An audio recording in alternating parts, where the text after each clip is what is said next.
నమస్తే సదావస్థలే మాతృభూమి మిత్రులందరికీ స్వాగతం. భారతదేశానికి సంబంధించినటువంటి హిందూ ధర్మాన్ని చాలామంది ఈ దేశంలో ఉండేటువంటి వాళ్ళే అవహేళనగా మాట్లాడతారు. ముఖ్యంగా కమ్యూనిస్టులు లాంటి వాళ్ళు, ఇతరులందరూ కూడా. ఈరోజు ప్రపంచవ్యాప్తంగా హిందూ ధర్మానికి సంబంధించినటువంటి ఎన్నో గొప్ప విషయాలు వెలుగులోకి వస్తుంది. అటువంటి విషయాల గురించి మనము కొన్ని చెప్పడం జరిగింది. కార్ల్ సాగన్ భారతీయ యొక్క కాస్మిక్ సిద్ధాంతం ఏదైతే ఉందో అది 100% ఖచ్చితంగా సరిపోతుందని చెప్పాడు. కార్ల్ సాగన్ అనేటువంటి ఆస్ట్రానమిస్ట్, అమెరికా అతను. తర్వాత ఫిట్జే కాప్రాన్ అతనేం చెప్పాడంటే శివుని యొక్క డమరకం యొక్క ధ్వని ఏదో ఉందో అది కాస్మిక్ డ్యాన్స్ అని చెప్పడం జరిగింది. ఇప్పుడు ఇంకొక ముఖ్యమైన విషయాన్ని నేను మీకు తెలియజేస్తున్నా. అదేమంటే మీరు ఐన్స్టీన్ సిద్ధాంతం వినుంటారు. E=mc². దీన్ని ఈరోజు పీటర్ రసెల్స్ అనేటువంటి ఆక్స్ఫర్డ్ యూనివర్సిటీకి సంబంధించినటువంటి ఒక ప్రొఫెసరు ఏం చెప్పాడంటే E అంటే ఎనర్జీ, శక్తి అనేది mc² అనేటువంటి ఈ ఫార్ములాని వాళ్ళు మార్చి సైన్స్లో వాళ్ళకి ఒక సంస్థ ద్వారా ఏం చెప్పారంటే వాళ్ళ లోగోనే పెట్టడం జరిగింది. ఓం mc². అదిరిపోయినారు కదా మిత్రులారా. ఓం అనేది ఒక శక్తికి సూచకము అనేటువంటి విషయం చెప్పడం జరిగింది. ఆయన చెప్తూ ప్రపంచంలో ఓం అనేటువంటి శక్తి అన్నిట్లో కూడా ఉంటుంది అని చెప్పడం జరిగింది. ఆ విధంగా పీటర్ రసెల్స్.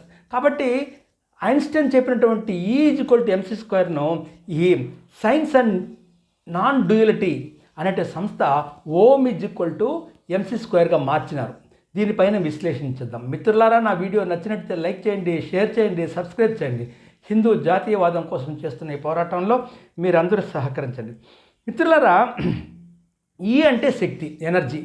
ఎం అంటే మాస్. సి అంటే కాంతి వేగము. మాస్ అంటే ఇక్కడ ఒక వస్తువు యొక్క బరువు కాదు. ఒక వస్తువు యొక్క బరువు దాని గురుత్వాకర్షణ శక్తి పైన ఆధారపడి ఉంటుంది. కాబట్టి ఆ వస్తువు స్వరూపం అన్నమాట. కాబట్టి ద్రవ్యం, ఆ ద్రవ్యము c² అంటే కాంతి యొక్క వేగానికి సంబంధించి ఈ శక్తి నిర్మాణం ఉంటుంది. కాంతి యొక్క వేగము ఏదైతే 3 లక్షల కిలోమీటర్లు ఒక సెకండుకు, దీనికి రెండు రెత్తులు అంటే 3 లక్షలు ఇంటూ 3 లక్షలతో గుణకారం చేసే వేగంతో శక్తిని మనము ఉత్పత్తి చేయొచ్చు అనేటువంటి వస్తువు నుంచి అనేటువంటి సిద్ధాంతాన్ని ఐన్స్టీన్ ప్రకటిస్తే, అదే సిద్ధాంతాన్ని నాన్ డ్యూయలిటీ అంటే అద్వైతము, మన భారతీయ సాంప్రదాయం ఏదైతే ఉందో అద్వైతము ఉందో ఆ అద్వైతానికి అనువర్తిస్తూ ఈ పీటర్ రసెల్స్ అనే వ్యక్తి ఏం చెప్పారంటే ఓం mc² అని చెప్పడం జరిగింది. ఇప్పుడు ఈ అద్వైతం ఏమంటే ద్వైతము అంటే డ్యూయల్. ద్వైతం ఇద్దరు కానిది డ్యూయల్ అన్నమాట. కాబట్టి ఒక మనిషిని తీసుకుంటే ఒక మనిషిలో లోపల ఆత్మ, పరమాత్మ, ఆత్మ ఉంటుంది. కాబట్టి వ్యక్తి నుండి శక్తిని కలిపితే అద్వైతం, విడగొడితే ద్వైతం. ఇది వాళ్ళు చెప్పినమాట. వ్యక్తి నుండి శక్తిని కలిపితే, వ్యక్తికి శక్తి కలిపితే అద్వైతము, విడగొడితే ద్వైతం అన్నమాట. కాబట్టి దీనికి ఈ జీవాత్మ, పరమాత్మ, పదార్థం, పరబ్రహ్మం అనేటువంటి సిద్ధాంతాల గురించి చెప్పడంతో ఈయన పీటర్ రసెల్స్ ఒక అద్భుతమైనటువంటి ఉదాహరణ చెప్పాడు.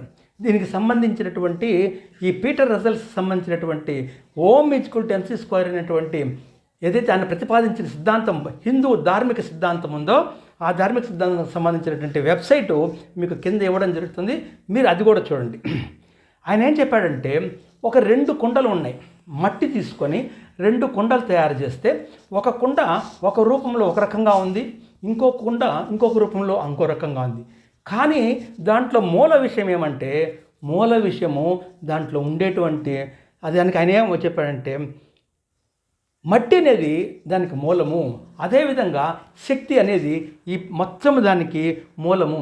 ఇది ప్రపంచంలో ఓంకార రూపంలో ఉంటుందని ఈ పీటర్ రసెల్స్ అనే వ్యక్తి చెప్పడం జరిగింది. ఓం సృష్టి అద్భుతమైన శక్తి అని చెప్పడం జరిగింది. కాబట్టి ఈ శక్తినే ఈయన ఓంకారంగా చెప్పడం జరిగింది. ఇప్పుడు నాసా శాస్త్రవేత్తలు కొంతమంది ఒక బ్లాక్ హోల్ పైన పరిశోధన చేస్తే అక్కడ ఉద్భవించే ధ్వని ఓంకార శబ్దమని తెలిసింది. ఆ విధంగా సృష్టి అంతా కూడా ఓంకారంతో ఉన్న విషయాన్ని మనకు స్పష్టంగా తెలుస్తుంది అనమాట. ఇంతకుముందు నేను చెప్పాను 2 కుండల విషయాలు. దాంట్లో కీలకమైన ఎసెన్స్ ఏందిరా అంటే ఆ 2 కుండల తయారీకి కావాల్సినటువంటి మెయిన్ ఎసెన్స్ ఏంటంటే మట్టి. అదేవిధంగానే ఈ సృష్టికి అంతటికి మూలము ఓంకారం అనే విషయము మనకు తెలుస్తుంది. ఆయన ఇంకా చాలా దూరం వెళ్ళిపోయాడు. ఆయన ఛందోపనిషత్తు గురించి చెప్పడం జరిగింది.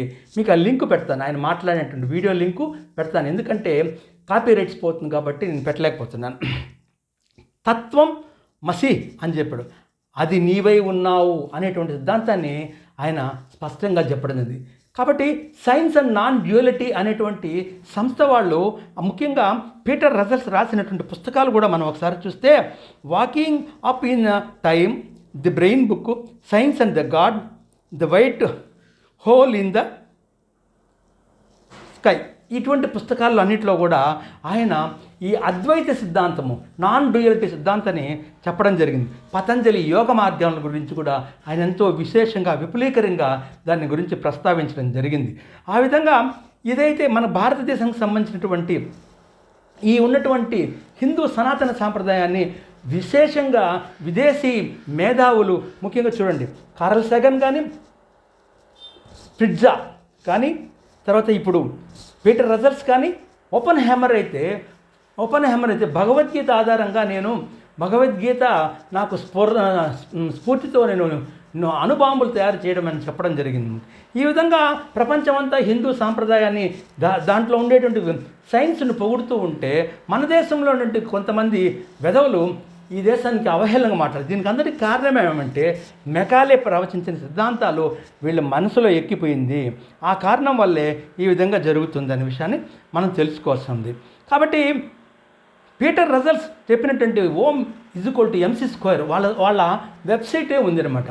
దాని పేరేమంటే science and the duality, science and the non duality అనేటువంటి సంస్థలో ఓం MC² ఉంటుంది. ఇటువంటి విశేషమైనటువంటి సిద్ధాంతాలను కూడా ప్రపంచానికి అందించినటువంటి మన హిందూ ధర్మం గురించి మనం గొప్పగా చెప్పుకోవాలా. ఆ విధంగా మన అస్తిత్వాన్ని మనం కాపాడుకోవాల్సిన అవసరం ఉంది. ఎవరో చెప్పేటువంటి పనికిమాలని విషయాల గురించి మనం బాధపడాల్సిన అవసరం లేదు అని ముఖ్యంగా కార్ల్ సగన్, ఫ్రిట్జే కాప్రా కానీ, తర్వాత పీటర్ రసల్స్ కానీ, ఓపెన్ హ్యామర్ కానీ వీళ్ళందరూ కూడా భారతదేశం సనాతన సాంప్రదాయానికి సంబంధించినటువంటి విషయాల గురించి తెలియజేస్తారు. ఇంకొక గణితానికి సంబంధించినటువంటి కూడా ఇంకొక కార్యక్రమంలో తెలియజేస్తాను. కాబట్టి MC². ఈరోజు ఐన్స్టైన్ సిద్ధాంతాన్ని ఏదైతే ఉందో ఐన్స్టైన్ సిద్ధాంతానికి ఈయన తీసి ఓం పెట్టినటువంటి పీటర్ రసల్స్ ఈరోజు విశ్వవ్యాప్తంగా దీనిపైన చర్చ జరిగేటువంటి విషయం ఉంది. అదేవిధంగా ఈ భారతదేశంలో కన్నా MC² కన్నా తీసి కానీ ఓం పెట్టినుంటే పెద్ద గందరగోళం అయిపోయినటువంటి పరిస్థితి ఉంది. ప్రపంచమే మనల్ని గుర్తిస్తున్నప్పుడు మనం మన దేశాన్ని గుర్తించకపోవడం అనేది దారుణమైన విషయం తెలియజేస్తున్నా. కాబట్టి ఈరోజు పీటర్ రసల్స్ అనే వ్యక్తి ప్రపంచానికి ఏదైతే ఈ సిద్ధాంతాన్ని తెలియజేస్తారో వాళ్ళకి ధన్యవాదాలు తెలియజేస్తున్నా. భారత్ మాతాకి జై, జై శ్రీరామ్.